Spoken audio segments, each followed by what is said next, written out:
क्यों दीपक जला रहे? देवों के शरीर से एक रोशनी निकल रही है, वो रोशनी को खत्म नहीं होना। तो दीपक जो खाली होती है अग्नि के संपर्क से, तो खाली हुई दीपक की जो घी की शक्ति है, देवों के शरीर में प्रकाश देता है ना, वो प्रकाश उनका आयु बढ़ा देता है। तो उनका आयु बढ़ने के कारण वो देखते हैं कि इन्होंने दिया जला के मेरे आयु को बढ़ाने में उपकार किया है, तो बदले में मेरी रिद्धि सिद्धि से इनके घर का कल्याण करके इन पर मैं उपकार करूं।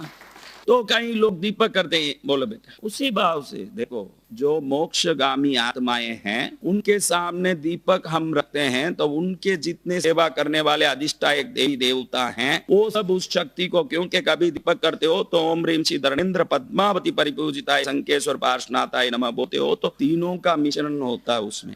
जिनको वो शक्ति चाहिए उन तक वो पहुंचता है। और परमात्मा की मूर्तियों में भी पाषाण में, जब साइंस को जानोगे, ये rock can attract ether as atom, अणु की तरह ईथर को वो खींच सकता है। और घी जब हवा बनता है तो ईथर बनता है। ईथर दुनिया के दीवारों में भी ईथर होगा, उसी घर में शांति होगी जिस घर के अणु परमाणुओं में शुद्धि होगी। दिया करते हो तो वो ईथर बनता है ना। ईथर पूरे घर में रही हुई नेगेटिविटी को, आपके घर में कोई देवता नहीं हो, कोई पूजा को आप नहीं मानते हो, फिर भी आप एक दीपक करके रखोगे तो उसमें से निकलने वाला ईथर का प्रोडक्शन उस घर को पूरी तरह से पॉजिटिव कर देगा। अगर देवता नहीं भी है तो देवता है तो उनके शरीर में जाएगा, नहीं हो तो वातावरण को शुद्ध करेगा, क्योंकि ये ईथर बनता है। ईथर ही देवों को रोशनी देता है शरीर में, और वो रोशनी शक्ति बनती है। एक बात उस दिन कहना भूल गया था कि हम लोग जब दिया करते, बत्ती डालते, तो बत्ती ऊपर से घी से सना हो तो ही जलेगा,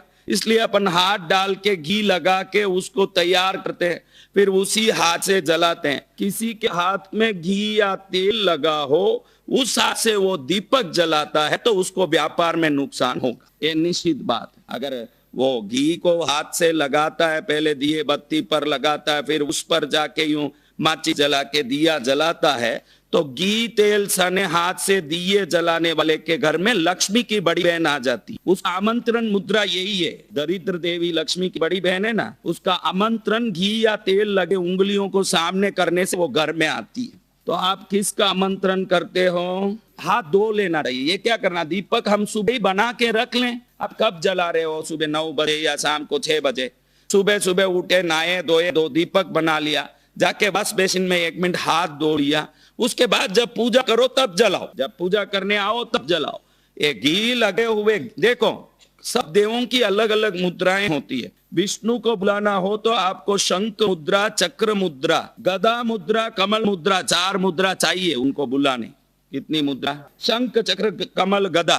गणेश को बुलाना हो तो पाश, अंकुश, मोदक, वर मुद्रा। भगवती जगदम्बा पराशक्ति को बुलाना हो तो 10 मुद्राओं का ज्ञान होना चाहिए। इसमें किसी भी 10 मुद्रा में शंख, चक्र, गदा, पद्म, खड्ग, खेटक, अभय, वरद आदि 10 मुद्रा। कोई भी मुद्रा कोई नहीं जानते, लेकिन हमको आश्चर्य की बात है कि समाज जब दिया करता है, घी डालता है, तो हाथ में घी तेल लग जाने से बिना जाने भी दरिद्र देवी का आवाहन मुद्रा सबको पता है। किसकी मुद्रा?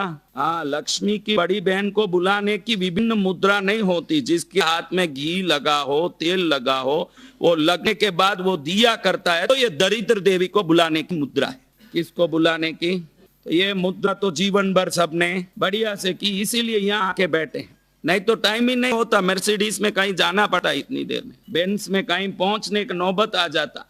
सब यहाँ बैठे हैं, उसका कारण है कि दरिद्र देवी की साधना बहुत अच्छे से इस समाज ने विचारों से भी, विचारों से कभी सुखी नहीं हुए, क्रियाओं से भी दरिद्रता का